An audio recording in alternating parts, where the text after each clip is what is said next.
Hi everyone. तो मैंने आज ये तो देख लिया, अगर आपके पास पैसा हो तो आप एफआईआर भी बदल सकते हो, और इस चीज़ को प्रूव करूंगा। पर उससे पहले लड़ाई किस बारे में हुई, क्यों हुई, हम इस बारे में बात नहीं करेंगे। मैं सीधा पॉइंट पे बढ़ता हूँ। एलविश ने जो लोकेशन दी थी वो उसके घर की लोकेशन थी, या फिर किसी के तो घर की लोकेशन थी। और मेरा इंस्टिंक्ट बोला कि मुझे उसे अपने लोकेशन पे बुलाना चाहिए, जो एक पब्लिक लोकेशन हो।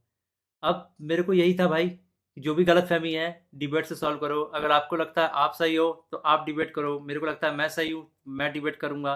तो कुल मिला के शब्दों से ही जीतना था इस चीज़ को। और मैंने पूरी तैयारी की थी। मैंने वहाँ पे सोफ़ा वोफ़ा सब लगाया था कि जब एल्विश भाई आएंगे तो वहाँ बगल में बैठेंगे, ये वो फलाना ठिकाना।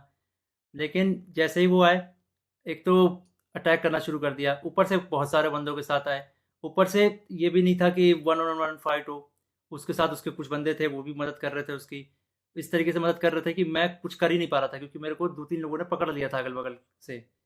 अब जब लड़ाई हुई, लड़ाई के बीच में ही एल्विश ने मेरे को लगभग ये अपने घुटनों से नाक पे मारा, कई बार हाथों से मेरे सिर्फ मुंह पे मारा। और जब मारा उसके बाद उसने बगल से एक फ़ोन भी उठाया जो दूसरे एंगल पे रिकॉर्डेड है, और फ़ोन से मेरे स्पाइन पे मारा। और आप सभी को पता है, अगर स्पाइन पे गलती से भी स्पाइन टूटता है तो आप ज़िंदगी भर के लिए लावारिस हो सकते हो, अपाहिज हो सकते हो। तो उसके बावजूद उसने मारा मारा। और उसके बाद उसने क्या किया, जान से मारने की धमकी भी दे दी। अब जान से मारने की धमकी एक दो बार नहीं दी, मल्टीपल टाइम्स दी। कम से कम जितना मुझे पता है 3 बार तो दी ही थी उसने धमकी जान से मारने की। और ऑफ कैमरा भी उसने कई बार जान से मारने की धमकी दी। अब ये सब होने के बाद जब लड़ाई वड़ाई ख़त्म हो गई, तो उसके बाद वो वापस जा रहे थे, तो वो जो बंदे लाया था उनमें से कुछ बंदे मेरे को, मतलब होता है ना एक प्यार से धमकाने वाला सीन, कि भाई सॉरी बोल दे, क्यों ले रहा है पंगे, ये वो। भाई मैं तो अपने चीज़ों पे अटल था। मैंने बोला मैं सॉरी तो नहीं बोलूँगा, क्योंकि मैंने गलती तो की नहीं है।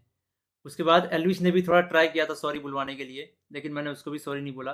और ये सब जब हुआ, तो शुरू में मेरे को लगा मेरे को सिर्फ यहाँ चोट आई है, क्योंकि मेरे को कहीं पे भी दर्द फील नहीं हो रहा था। तो मेरे को शुरू शुरू में सिर्फ यहाँ चोट आई। उसके बाद एक डेढ़ घंटे बाद मेरे को यहाँ पे दर्द होना शुरू हुआ, और फिर 2 से 3 घंटे बाद मेरे पूरे स्पाइन में दर्द होना शुरू हुआ। और इस तरीके से हुआ कि मैं सो ही नहीं पाया। सुबह 4 बजे मैंने सोने का ट्राई किया था, मैं दोस्त के घर साकेत गया हुआ था। मैंने सोने का ट्राई किया, अनफॉर्चुनेटली मैं दर्द से सो ही नहीं पाया। उसके बाद अ, हम जब दर्द हो रहा था तो हम गए वहाँ पे मैक्स हॉस्पिटल साकेत के, मेडिकल निकलवाने। तो उन्होंने मना कर दिया, विदाउट एफआईआर नहीं होगा। तो मेरा यही था, मेरा दिमाग शॉक में था, एफआईआर हमने की नहीं थी। फिर हमने डिसाइड किया कि दोपहर के 12 बजे के आसपास हम एफआईआर करेंगे लॉन्च, और उसके बाद मेडिकल करवा लेंगे पुलिस की मदद से ही। तो हम गए एफआईआर करने।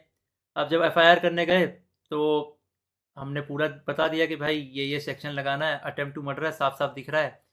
तो वो जो एसएचओ थे, उन्होंने बहुत अच्छे से बात की। उसके बाद एसएचओ अपने इंस्पेक्टर के फ़ोन में कॉल करते हैं, बोलते हैं कि पूरा इसको ना पब्लिक मत करना, गुप्त तरीके से रखना, हम लोग गुप्त तरीके से लड़ेंगे। मेरे को तभी डाउट था कि एफआईआर को दबाने की कोशिश की जाएगी। और वही हुआ। अभी मैंने एक आर्टिकल पढ़ा जिसमें एल्विस के ऊपर एक भी वो सेक्शन नहीं लगा जो मैंने एफआईआर में लिखवाई थी। अटेम्प्ट टू मर्डर का एक भी सेक्शन नहीं है उसमें।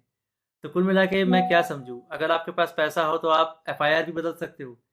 मतलब हरियाणा में इस तरीके से गुंडागर्दी चल रही है कि एक बंदा आता है, मारता है, और उसके खिलाफ कोई एक्शन नहीं होता। उसको पुलिस पकड़ के लेके नहीं जाती।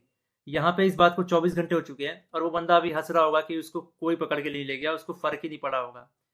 मैं हरियाणा के सीएम खट्टर जी से रिक्वेस्ट करना चाहूँगा कि इस गुंडे एलविश यादव को अरेस्ट करवाओ।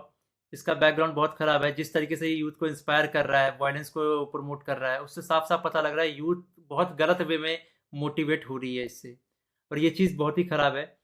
तो खट्टर जी, मैं इंडिया के कानून पे बहुत भरोसा करता हूँ, लेकिन अगर यहाँ पे नाइंसाफ़ी हुई तो एक तरीके से बहुत सारे लोगों को ये तो समझ में आ जाएगा कि इंडिया का कानून सिर्फ गरीबों के लिए बना है, अमीरों के लिए नहीं बना है। तो मैं नहीं चाहता कि ये कानून भी, ये एफआईआर भी दब जाए। और साफ साफ पता लग रहा है दबाने की कोशिश की जा रही है इस एफआईआर को। अगर ये एफआईआर दबता है तो ये इंडिया के कानून की हार है।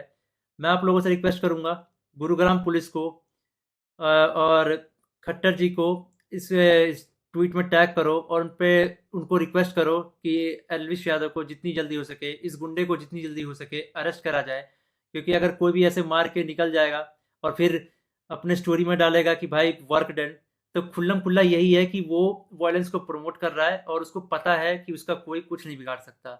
तो एक तरीके से ये इंडिया के कानून की हार है। तो अभी जो मैं एफआईआर लिखवा के आया था, मुझे उसकी कॉपी भी नहीं मिली और मुझे लगता है मिलेगी भी नहीं। बोला तो वैसे सुबह मिल जाएगी, लेकिन आई डोंट थिंक सो, क्योंकि आर्टिकल में साफ-साफ दिख रहा है कि एफआईआर के जो सेक्शन है वो बहुत अलग किए गए हैं।